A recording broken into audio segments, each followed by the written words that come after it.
Hey, it's Mika. I just wanted to quickly say thank you for nearly 200 subscribers. I think at the time of uploading this I'm at 199, which is close enough for me. Anyway, Area Cryptid upset no one bothered to inform him of his tragic backstory. By Crimson Seekers. Part 2. Spinner really had no idea what he was looking at.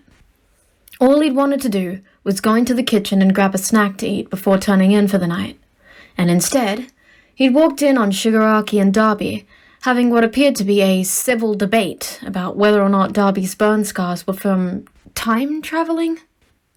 Maybe he'd already gone to bed and what he was seeing was just a really weird dream or something. He must have made a noise or something, because Shigaraki and Dabi snapped their heads around to look at him simultaneously. He gulped nervously under their combined stares.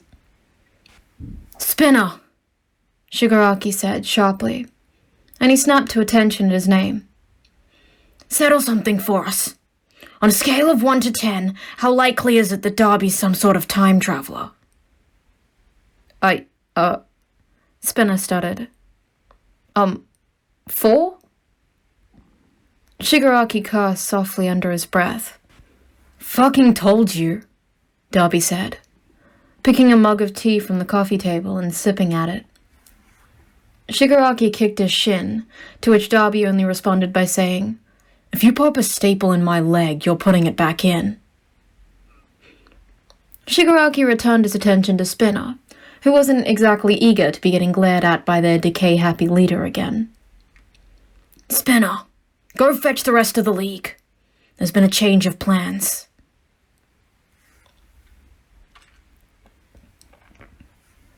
It was Hawks' day off. Now, he said it was his day off, but it really only meant that he wasn't doing any patrols or work at his agency, and would probably end up spending the whole day at the League of Villains hideout. Technically work, Hawks supposed, but over time, at least, it had become enjoyable work. He was reluctant to admit to himself that he'd probably miss their company once he finished his mission and had to break cover to take them down. They were better company than the suits at the Commission by a long shot. Now, whatever Hawks had been expecting when he walked into the League hideout at 9 a.m., it certainly wasn't Shigaraki, slamming his hands down on the table and yelling at Dabi. The rest of the League spread across couches and chairs, watching intently. A wall that Hawks swore was decorated with posters of trashy old bands last time he'd been there was instead covered with papers, either hung up with pushpins or knives, some connected by red yarn. "Give us something to fucking work with here, Dabi. Hobbies, interests, skills, anything you can't explain away." "Fuck if I know," Dabi snapped back, sounding every bit as exasperated and defeated as Shigaraki did annoyed. "I'm pretty sure I was a person before all this shit, but I don't remember a goddamn thing about it." The League seemed to let out a simultaneous groan at the answer. "Don't worry, Dabi. Recovering from any sort of brain trauma is a long journey, so take your time," Twice chirped. "Maybe if we whack you in the head with a metal bat, all the memories will come back." "Wait," Dabi said suddenly, holding up a hand, appearing to be in deep thought. Noise in the room quieted, and Hawks had a sinking feeling he knew exactly what was going on as he spied the "Who the fuck is Dabi" sign in the center of the wall. Dabi held his hand to his chin, brows furrowing as he thought. "Actually, I think I used to like soba. Maybe. I also might have never eaten soba before. Honestly, 50-50 chance," he said, with false cheeriness, giving the group a thumbs up. "What the fuck?" Hawks said softly, but with feeling. The League quieted all at once and turned to look at him. Several seconds of silence passed before Shigaraki broke the quiet. "Listen, either sit your ass down and help or get the fuck out. We're not doing anything else until we figure this shit out." Hawks felt the sigh he gave out in response somewhere deep in his soul. shutting the door behind himself and shuffling over to an empty chair, grumbling under his breath. Well, this explains why I couldn't figure this shit out either.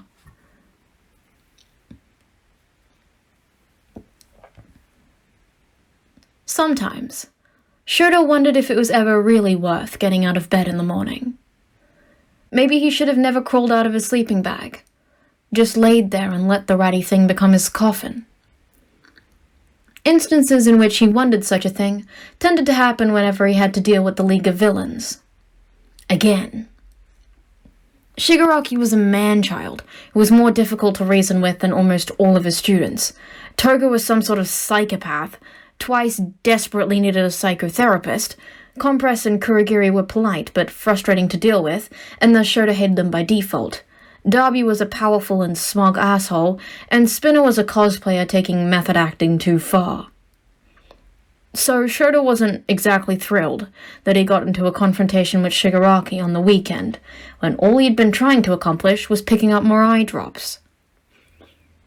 The underground hero in him was steadily becoming more frustrated as the year progressed, at the sheer amount of confrontations he was getting forced into in broad daylight, in front of the news cameras. He might as well become a spotlight hero at that rate. Now, the cause of his headache during this particular confrontation, for once, didn't come from Midoriya's suicidal, self-sacrificing tendencies. No, the problem child was back at the dorms, not getting pulled into yet another major villain fight. Instead, it came from the fact that Shigaraki kept leaning in and asking about missing person cases he'd worked on in the past. The majority of them ones he and the police had never been able to solve. "What about Okamoto Shinji? Ever found him?"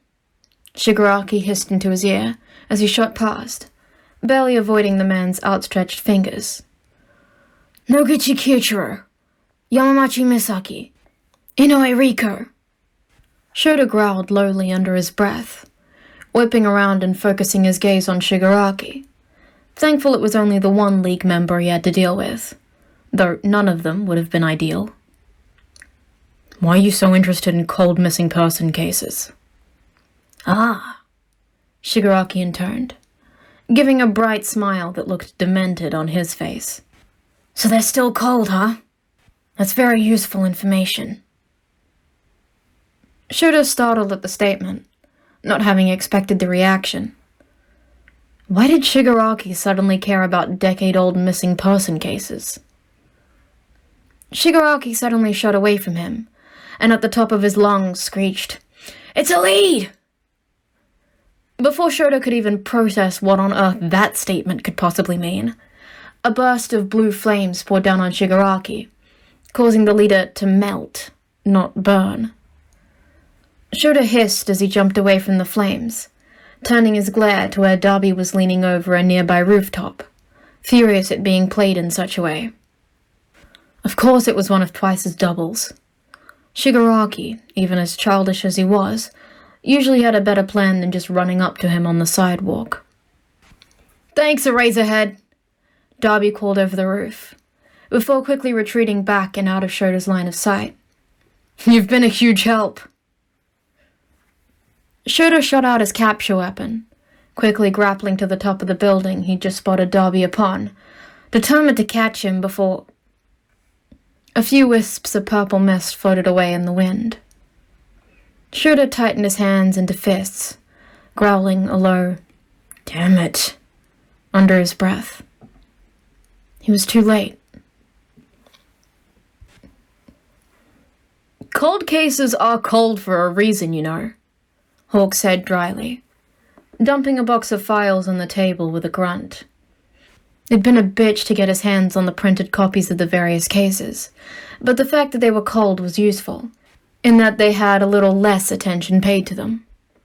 One quick trip to the photocopier and back, and Hawks had officially committed yet another crime.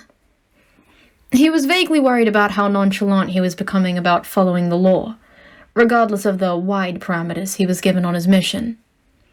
That was a problem for future him, however. "I called for the police," Shigaraki said distractedly, already shuffling through the files. Hawks was relieved he'd taken to taping 2 of his fingers on each hand, unless he was leaving the bar, having accidentally disintegrated more than a few flash drives of potentially useful information. Unlike them, we don't have to deal with any red tape or listen to any higher-ups. So we're not becoming back-alley detectives? Like some sort of discount Sherlock Holmes roleplayers? We're not fucking LARPers, chicken wings. This is a serious investigation. All right, Hawks said, holding up his hands placatingly.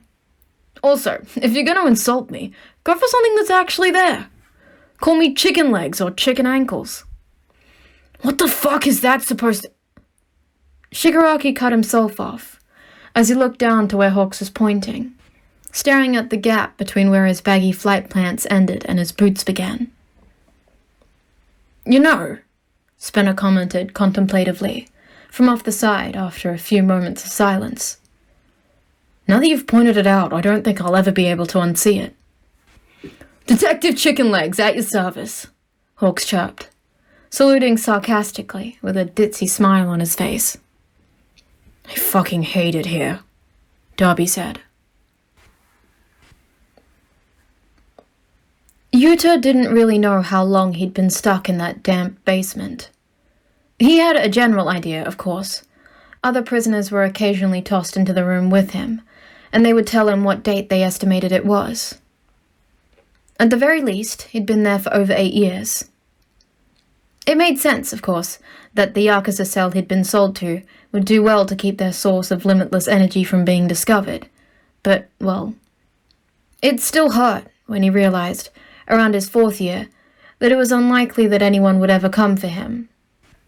Picked right off the streets in front of Ketsubutsu, and no one could track him down. He finally had his provisional license, and he'd been picked up, just like that. He picked absent-mindedly at the brace around his leg that chained him to the wall, a device that endlessly siphoned off the energy that used to crackle off his skin in abundance. He startled at the sudden sounds of fighting, muffled through layers of concrete. His hand slipped, and his nail caught in the seam of the brace, pulling at an awkward angle that left a dull throb in his fingertip. He straightened up, a traitorous part of his mind flaring up in hope, before he crushed it back down. Yuta knew that if they found him by now, his case was more than likely cold and shelved. They wouldn't expend more resources on him when there were warmer trails to follow. It was significantly more likely that some rival Yakuza family was starting something. Or at least, that's what Yuta thought, until the sounds of fighting began to grow closer. He shifted on his ratty cot nervously. The screams outside of his room made the fight sound very one-sided, and in the intruder's favor. That small flare of hope kept nudging at the back of his mind. When the sounds of fighting faded, Yuta sat tensely, picking at the frayed edges of his thin blanket, mind racing as he tried to figure out what might happen next. When the wall to his room crumbled into dust before his very eyes, Yuta only blinked confusedly at what he saw. The group before him certainly had a unique sense of style. Not that Yuta and his too-big-for-his-emaciated body clothes were one to talk. But the one standing at the front of the group with his hand outstretched looked like he had a whole hand kink thing going on. Another looked like a discount Frankenstein's monster, and the last was wearing nothing more than a slightly too big school uniform. Yuta wasn't sure what had changed since he'd been kidnapped, but he was fairly sure that interns were meant to be given their real costumes before being taken on field work. Sup? The guy with the patchwork face and coat said casually, stepping forward as he pulled a crumpled piece of paper out of his pocket. You don't happen to be... He squinted at the paper. Yuta was struck by the horrific realization that the scars weren't an aesthetic thing, but were very real, as he spied the inside of the guy's mouth through the gap between the first and second staple, on either side of his mouth as he spoke, and... Oh God, Yuta felt sick. Serizawa Yuta, do you? Yuta coughed harshly into his elbow, grimacing at the rough scratch of his throat. "Yeah, that's me." "Aw, what a letdown," the schoolgirl whined, waving her arms around angrily, and Yuta felt the feeling of being sick coming up again as he saw the very much blood-covered knife in her hand. How much more brutal had heroics gotten in 8 years? "He's not even that cute. He's so skinny. There's no blood on his bones." Yuta was fairly sure the saying was meat, but he didn't get a chance to ask about the strange turn of phrase before the guy covered in hands groaned loudly and childishly. "This is a waste of time. I'm gonna call Kurogiri for pickup." The other two intoned a disappointed, "Yeah," as they followed him when he stalked away and out of sight, presumably fishing his phone from his pocket. "Wait!" Yuta managed to call out, his throat itching at the effort. The group paused briefly and glanced back at him, looking impatient. Are you three heroes? You don't look like part of the Miyashita family." The guy covered in scars barked out a harsh laugh, waving blandly over his shoulder as the group continued walking away. "Don't worry about it," he said, in an amused tone, before they all disappeared from sight. After a few moments, Yuta couldn't hear their footsteps any longer. No more than a few minutes passed before police and heroes flooded the room, and Yuta allowed his confusion to be washed away by crushing relief, as tears pricked at his eyes. "Right. Yes, we're at the location. I'll text you the coordinates." "All right, thank you," Atsuhiro said, before pulling his phone away from his face and hanging up.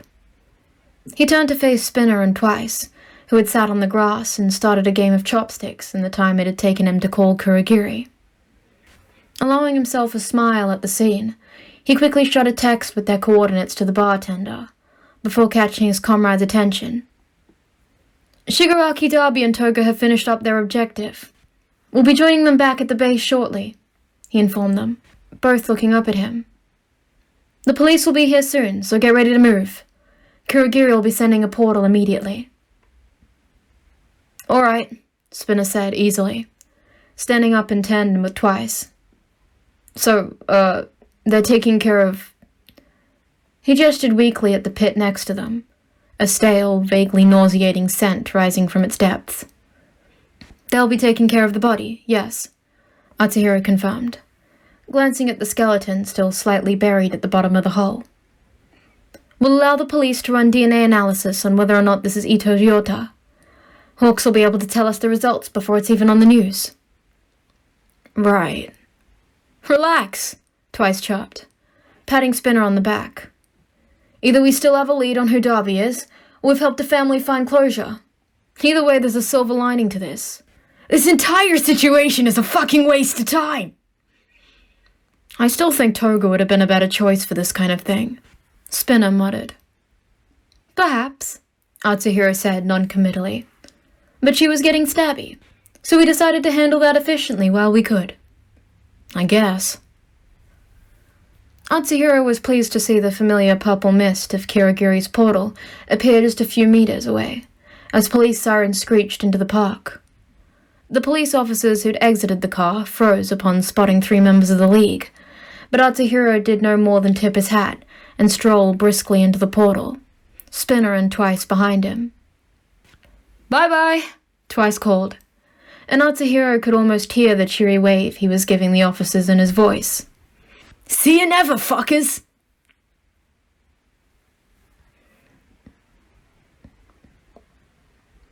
League of Villains Rescue Kidnapped Hero Student by Saito Matsuhiko. Serizawa Yuta was a student in Ketsubutsu Academy's Heroics course, with a brand new provisional license in his pocket when he was kidnapped right off the streets in front of the school. Having a powerful energy quirk, he was sold to the Miyashita Yakuza family and kept in their basement as a source of endless energy to power their bases, operations, and to make a little extra on the side. Serizawa lived in that basement for almost 9 years, giving up hope of ever being found, before he was rescued. Serizawa didn't recognize the heroes that had dusted the wall of his damp basement room, but brushed it off, The face of heroics can certainly change in 9 years. 2 pros and a work experience intern are what he presumed to have rescued him. He knew that he was not simply found by accident, because one of the pros stepped up and asked him to confirm his identity, and Serizawa was relieved. The pro heroes had come for him. They must have been the advance team, he thought, when they spoke of contacting a Kurogiri, perhaps another pro for pickup. They went ahead, presumably to rescue other prisoners of the Miyashita. Other pros and police officers soon flooded the room, rushing him to hospital to be treated for malnutrition and given physical therapy for his atrophied muscles. However, it wasn't until Serizawa gave his statement to the police that both law enforcement and Serizawa himself realized the truth. He had been rescued by the League of Villains. When he described the pros that rescued him, their descriptions matched perfectly to that of Shigaraki Tomura and Dabi, and their intern to that of Toga Himiko. When given police sketches to confirm of certain identities of those who found him, Serizawa said yes, those were the people that had taken down an entire Yakuza cell to find him. Read more. "Alright, so," Shigaraki announced, pacing back and forth to the League, sprawled across the couch on the bar. "We're waiting for the police to calm the fuck down so Hawks can finally be useful again. Love you too. And get us some more of those cases. We're gonna focus on some alternative theories and rolling those out." Shigaraki threw himself into a chair, looking around at them. "We'll be splitting into groups. Toga, Spinner, you're working on the Zodiac Killer. Compress him twice, time travel." "We've been over this," Dabi groaned, letting his head fall back into the couch cushions in exasperation. "We ruled that one out." "No, you ruled it out. I'm still skeptical." "Oh my fucking god." "Dabi, you and Hawks are working on the Demon from Hell theory. Me and Kurogiri will be making a few house calls to the Yakuza." "Okay, wait," Hawks said. Visor pushed up into his hair as he pinched the bridge of his nose. "I can suspend my disbelief for a lot of things, but there is no possible way that Dabi is a demon from hell. Hell doesn't even exist." "Prove it," Shigaraki responded blankly.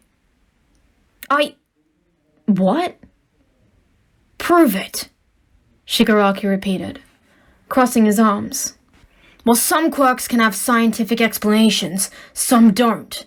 How am I, scientifically, able to decay things with a single touch? How the fuck to compress and twice make conservation of matter their bitch? How do you control your feathers? For that matter, how does any form of telekinesis work?" Hawk stuttered, mind screeching to a halt. "Huh?" "Exactly, you fucking pigeonhead. Quirks are some whack-ass shit, so there's nothing to say hell can't exist and that Dabi isn't a demon." Shigaraki pulled a Bible out from nowhere and tossed it on the table. "Get to work!"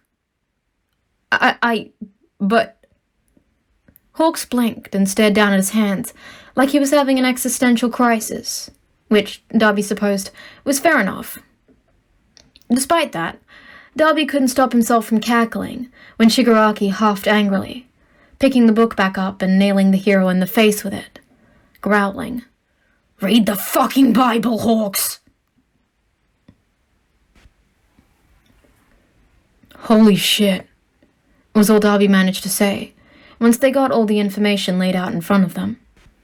Shigaraki simply made an odd noise of affirmation, and Hawks only nodded dumbly. "I knew heroes were fucking corrupt, but this..." "Yeah," Hawks agreed softly, looking vaguely sick. "Okay, so Shinada K is definitely dead," Shigaraki said. "Our next question is, what the fuck are we supposed to do about heroes taking on black market hits?" "I don't know, expose them?" Dabi suggested, shrugging. "Tie into that whole fuck heroes thing we're doing."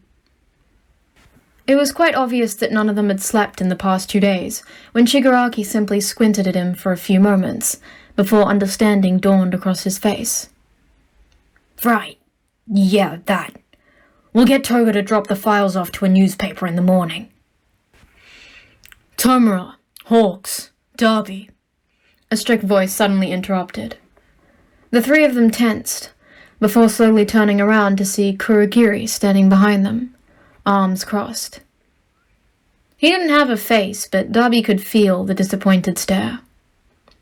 When was the last time you slept? Hawk started, face scrunching up in concentration as he started to count on his fingers, talons glinting slightly in the soft light of the bar. Toga had been thrilled when they discovered that Hawks had additional avian features, and Dabi would reluctantly admit to being worried for his continued health with Toga's excitement.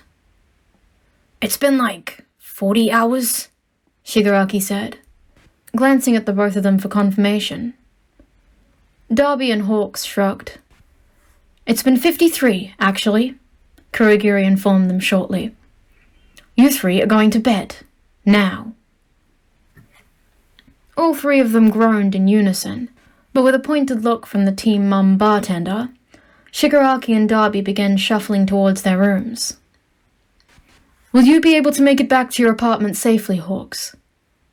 Unlikely, considering that Fukuoka was an hour flight at the very least from Matsufutsu. Hawks hummed, thinking as he swayed on his feet. Probably not. Kurogiri sighed. Do you know the precise coordinates of your apartment so I can drop you off? Fucking bird brain can't even string a sentence together right now, Dabi muttered, having stopped his mindless shuffle to watch the exchange. Backtracking easily, he grabbed the collar of Hawks' shirt and began dragging him along. You can stay with me tonight. Hawks squealed in surprise and barely managed to snatch his flight jacket off the couch as they went past. Get Toga to drop these files at a newspaper or something when she gets up, he said to Kurogiri, as he and Hawks left. Be nice to Hawks, Dabi, the bartender called to him as he left the main room. Don't know what you're talking about, he responded. I'm a fucking saint. Dabi elected to ignore the amused huff he could just barely hear from the man.